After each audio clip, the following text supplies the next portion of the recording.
ನಿಜವಾಗ್ಲೂ ಅತ್ಯಂತ ಬೇಸರದಿಂದ ಈ ವಿಡಿಯೋವನ್ನು ಮಾಡುವಂಥ ಒಂದು ಪರಿಸ್ಥಿತಿ ಬಂದಿದೆ. ನಾವು ಪ್ರತಿನಿತ್ಯ ಪೂಜೆ ಮಾಡುವಂತಹ ಗೋಮಾತೆಯ ಕೆಚ್ಚಲಿಗೆ ಕಿಡಿಗೇಡಿಗಳು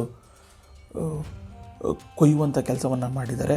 ಕೇವಲ ಕೆಚ್ಚಲು ಮಾತ್ರ ಅಲ್ಲ, ಆ ಹಸುವಿನ ಹಿಂಬದಿಯ ಕಾಲುಗಳನ್ನು ಕೂಡ ಚಾಕುವಿನಿಂದ ಇರಿಯುವಂಥ ಕೆಲಸವನ್ನು ಕಿಡಿಗೇಡಿಗಳು ಮಾಡಿದ್ದಾರೆ. ಸೊ ಈ ಕೃತ್ಯ ಚಾಮರಾಜಪೇಟೆಯ ವಿನಾಯಕನಗರದಲ್ಲಿ ನಡೆದಿರುವಂಥದ್ದು. ಸೊ ಶನಿವಾರ ರಾತ್ರಿ ಹಸುವಿನ ಕೆಚ್ಚಲನ್ನು ಕೊಯ್ದು ಹಾಕಿರುವಂಥದ್ದು ಕಿಡಿಗೇಡಿಗಳು. 3 ಹಸುವಿನ ಕೆಚ್ಚಲನ್ನು ಕಿಡಿಗೇಡಿಗಳು ಕೊಯ್ದು ಹಾಕಿದ್ದಾರೆ. ಸೊ ಈ ಒಂದು ಪ್ರಕರಣ ಸಾಕಷ್ಟು ವಿವಾದಕ್ಕೂ ಕೂಡ ಕಾರಣ ಆಯಿತು. ಚಾಮರಾಜಪೇಟೆ ವಿಧಾನಸಭಾ ಕ್ಷೇತ್ರವನ್ನು ಪ್ರತಿನಿಧಿಸ್ತಾ ಇರುವಂಥವರು ಸಚಿವ ಜಮೀರ್ ಅಹಮದ್ ಖಾನು. ಈ ಒಂದು ಕ್ಷೇತ್ರದಲ್ಲಿ ಈ ಕೃತ್ಯ ನಡೆದಿರುವಂಥದ್ದು ನಿರೀಕ್ಷೆಯಂತೆಯೇ ಹಿಂದೂ ಪರ ಸಂಘಟನೆಗಳ ವಿರೋಧಕ್ಕೂ ಕೂಡ ಕಾರಣ ಆಗಿತ್ತು. ಸೊ ಯಾವಾಗ ಭಾನುವಾರ ಬೆಳಗ್ಗೆ ಈ ಒಂದು ಪ್ರಕರಣ ಬೆಳಕಿಗೆ ಬಂತೋ ತಕ್ಷಣವೇ ಪೊಲೀಸರು ಅಲರ್ಟ್ ಆಗ್ತಾರೆ. ಜೊತೆಗೆ CM ಸಿದ್ದರಾಮಯ್ಯನವರು ಕೂಡ ಈ ಒಂದು ಪ್ರಕರಣವನ್ನು ಯಾವುದೇ ಕಾರಣಕ್ಕೂ ಕಿಡಿಗೇಡಿಗಳು ಯಾರೇ ಇದ್ದರೂ ಅವರನ್ನು ವಶಕ್ಕೆ ಪಡಿತೀವಿ ಅನ್ನುವಂಥ ಒಂದು ಭರವಸೆಯನ್ನು ಕೊಟ್ಟಿದ್ದರು. ಅದರ ಬೆನ್ನಲ್ಲೇ ಪೊಲೀಸರು ಓರ್ವ ಆರೋಪಿಯನ್ನು ಈಗ ವಶಕ್ಕೆ ಪಡೆದಿರುವಂಥದ್ದು. ಆತ ಈ ಒಂದು ಕೃತ್ಯವನ್ನು ಮೇಲ್ನೋಟಕ್ಕೆ ಅಂದರೆ ಪ್ರಾಥಮಿಕ ತನಿಖೆಯ ಪ್ರಕಾರ ಆತನೇ ಈ ಕೃತ್ಯವನ್ನು ಮಾಡಿದ್ದಾನೆ ಅನ್ನುವಂಥದ್ದು ಪೊಲೀಸರಿಗೆ ಖಚಿತ ಆಗಿದೆ. ಅದರ ಆಧಾರದ ಮೇಲೆ ಬಿಹಾರ ಮೂಲದ ಶೇಖ್ ನಸ್ರು 30 ವರ್ಷ ಈತನನ್ನು ಪೊಲೀಸರು ವಶಕ್ಕೆ ಪಡೆದಿರುವಂಥದ್ದು. ಸೊ ಜನವರಿ 24ರವರೆಗೆ ಆತನನ್ನು ನ್ಯಾಯಾಂಗ ಬಂಧನಕ್ಕೂ ಕೂಡ ಪೊಲೀಸರು ಒಪ್ಪಿಸಿರುವಂಥದ್ದು. ಸದ್ಯ ನ್ಯಾಯಾಂಗ ಬಂಧನದಲ್ಲಿರುವಂತಹ ಆರೋಪಿ ಶೇಖ್ ನಸ್ರು ಘಟನೆಗೆ ಕೊಟ್ಟಂತಹ ಪ್ರಮುಖವಾದಂಥ ಕಾರಣ ಏನು, ನಿಜವಾಗ್ಲೂ ಆ ಒಂದು ಆತ ಕೊಟ್ಟಿರುವಂಥ ಹೇಳಿಕೆ ನಂಬಲಿಕ್ಕೆ ಸಾಧ್ಯ ಆಗುತ್ತಾ, ಜೊತೆಗೆ ಘಟನೆಯಲ್ಲಿ ಗಾಯಗೊಂಡಂತಹ ಹಸುಗಳಿಗೆ ಎಲ್ಲಿ ಚಿಕಿತ್ಸೆಯನ್ನು ಕೊಡುವಂಥ ಕೆಲಸ ಆಗ್ತಾಯಿದೆ, ಹಾಗೆಯೇ ಆ ಒಂದು ಘಟನೆಗೆ ಪ್ರಮುಖವಾದಂಥ ಕಾರಣ ಏನು, ಇವೆಲ್ಲವನ್ನು ಕೂಡ ಹೇಳ್ತಾ ಹೋಗ್ತೀನಿ. ಸೊ ಕೊನೆಯವರೆಗೂ ವಿಡಿಯೋವನ್ನು ಮಿಸ್ ಮಾಡದೆ ನೋಡಿ.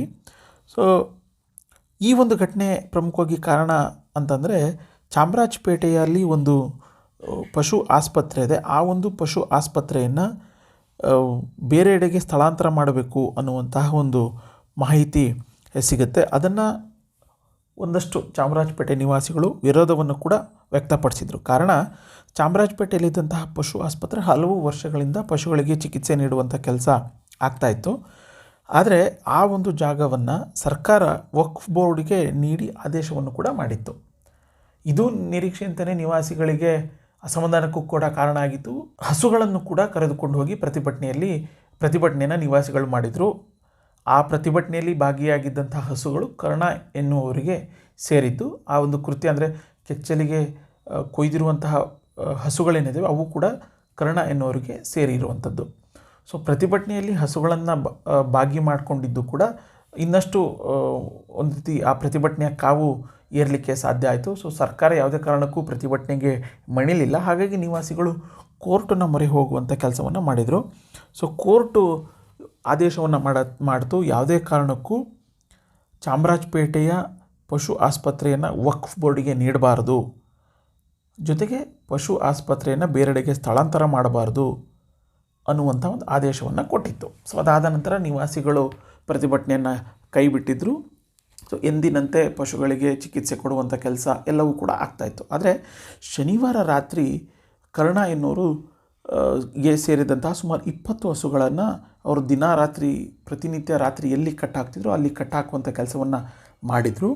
ಸೊ ಭಾನುವಾರ ಬೆಳಗ್ಗೆ ಎದ್ದು ನೋಡುವಂಥ ಸಂದರ್ಭದಲ್ಲಿ 3 ಹಸುಗಳ ಕೆಚ್ಚಲಿಗೆ ಚಾಕುವನ್ನು ಇರಿಯಲಾಗಿತ್ತು. ಜೊತೆಗೆ ಆ ಹಸುವಿನ ಹಿಂಬದಿಯ ಕಾಲುಗಳಿಗೂ ಕೂಡ ಚಾಕುವಿನಿಂದ ಇರಿಯುವಂಥ ಕೆಲಸವನ್ನು ಕಿಡಿಗೇಡಿಗಳು ಮಾಡಿದರು.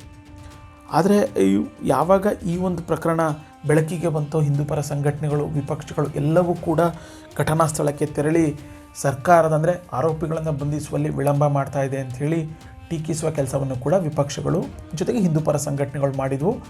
ಗೋವನ್ನು ಪೂಜೆ ಮಾಡುವಂತಹ ನಾವು ಅದು ಸಂಕ್ರಾಂತಿಯ ಮುನ್ನಾ ದಿನ ಈ ರೀತಿ ಕೃತ್ಯ ನಡೆದಿರುವಂಥದ್ದು ಸರಿಯಲ್ಲ, ಸರ್ಕಾರ ಗೋರಕ್ಷಣೆಯನ್ನು ಮಾಡ್ತಾ ಇಲ್ಲ ಅನ್ನುವಂಥ ಒಂದು ಟೀಕೆಗಳನ್ನು ಕೂಡ ಮಾಡುವಂಥ ಕೆಲಸವನ್ನು ಮಾಡಿದರು. ಜೊತೆಗೆ ಸರ್ಕಾರ ಸರಿಯಾದಂಥ ಅನುದಾನಗಳು ಕೂಡ ನೀಡ್ತಾ ಇಲ್ಲ, ಗೋಶಾಲೆಗಳಿಗೆ ಅನುದಾನ ನೀಡ್ತಾ ಇಲ್ಲ, ಗೋವುಗಳಿಗೆ ಸರಿಯಾದ ರಕ್ಷಣೆ ನೀಡ್ತಾ ಇಲ್ಲ.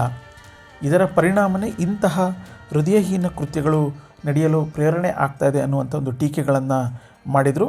ಜೊತೆಗೆ ಆರೋಪಿಗಳನ್ನು ತಕ್ಷಣವೇ ಬಂಧಿಸಬೇಕು, ಇನ್ನು ಮುಂದೆ ಇಂತಹ ಘಟನೆಗಳು ನಡೀಬಾರ್ದು ಅನ್ನುವಂಥ ನಿಟ್ಟಿನಲ್ಲಿ ಮನವಿಯನ್ನು ಕೂಡ ರಾಜ್ಯ ಸರ್ಕಾರಕ್ಕೆ ಮಾಡಿದ್ವು. ಸೊ ಇದ್ರ ಬೆನ್ನಲ್ಲೇ ಸಿ ಎಂ ಸಿದ್ದರಾಮಯ್ಯ ಆರೋಪಿಗಳನ್ನು ರಕ್ಷಿಸುವ ಪ್ರಶ್ನೆಯೇ ಇಲ್ಲ ಅನ್ನುವಂಥ ಒಂದು ಸೂಚನೆಗಳನ್ನು, ಒಂದು ಮಾತನ್ನು ಹೇಳುವಂಥ ಕೆಲಸವನ್ನು ಮಾಡಿದರು. ಸೊ ಅದಾದ ಬೆನ್ನಲ್ಲೇ ಕಾಟನ್ಪೇಟೆ ಪೊಲೀಸರು ಬಿಹಾರ ಮೂಲದ ಓರ್ವ ಆರೋಪಿಯನ್ನು ಅರೆಸ್ಟ್ ಮಾಡಿದ್ದಾರೆ. ಅರೆಸ್ಟ್ ಮಾಡಿದಂಥ ಸಂದರ್ಭದಲ್ಲಿ ಆ ಒಂದು ಕೃತ್ಯಕ್ಕೆ ಕಾರಣ ಏನು, ಜೊತೆಗೆ ನಿಜವಾಗ್ಲೂ ಅವನ ಮೇಲೆ ಅನುಮಾನ ಬರಲಿಕ್ಕೆ ಕಾರಣ ಏನು ಅನ್ನುವಂಥದ್ದನ್ನು ನೋಡ್ತಾ ಹೋಗೋದಾದರೆ, ಈತ ಘಟನೆ ನಡೆದಂತಹ ಸ್ಥಳದಲ್ಲಿ ಜೊತೆಗೆ ಅಕ್ಕಪಕ್ಕ ಇದ್ದಂತಹ CCTVಗಳನ್ನು ಪೊಲೀಸರು ಸಂಗ್ರಹಣೆ ಮಾಡುವಂಥ ಕೆಲಸವನ್ನು ಮಾಡಿದರು. ಆ ಒಂದು CCTV ಆಧಾರದ ಮೇಲೆ ವ್ಯಕ್ತಿಯ ಚಲನಾವಲನ ಆಧರಿಸಿ ಈತನೇ ಈ ಒಂದು ಕೃತ್ಯವನ್ನು ಮಾಡಿದ್ದಾನೆ ಅನ್ನುವಂಥದ್ದು ಪೊಲೀಸರಿಗೆ ಕನ್ಫರ್ಮ್ ಆಗುತ್ತೆ. ಅದಾದ್ರ ಬೆನ್ನಲ್ಲೇ ಆತನನ್ನು ತನ್ನ ಮನೆಯಲ್ಲೇ ಇದ್ದಂತಹ ಸಂದರ್ಭದಲ್ಲಿ ಹೋಗಿ ಆತನನ್ನು ಅರೆಸ್ಟ್ ಮಾಡುವಂಥ ಕೆಲಸವನ್ನು ಪೊಲೀಸರು ಮಾಡಿದ್ದಾರೆ. ಈತ ಘಟನೆ ನಡೀತಲ್ವಾ, ಆ ಘಟನೆ ಪಕ್ಕದಲ್ಲೇ ಪ್ಲಾಸ್ಟಿಕ್ ಹಾಗೂ ಬಟ್ಟೆ ಬ್ಯಾಗ್ಗಳನ್ನು ಹೊಲಿಯುವಂಥ ಕೆಲಸವನ್ನು ಮಾಡ್ತಾ ಇದ್ದ. ಅಂದರೆ ಅಲ್ಲಿ ಒಂದು ಅಸಿಸ್ಟೆಂಟಾಗಿ ಕೆಲಸವನ್ನು ಈ ಆರೋಪಿ ಏನಿದ್ದಾನೆ ಈತ ಮಾಡ್ತಾ ಇದ್ದ.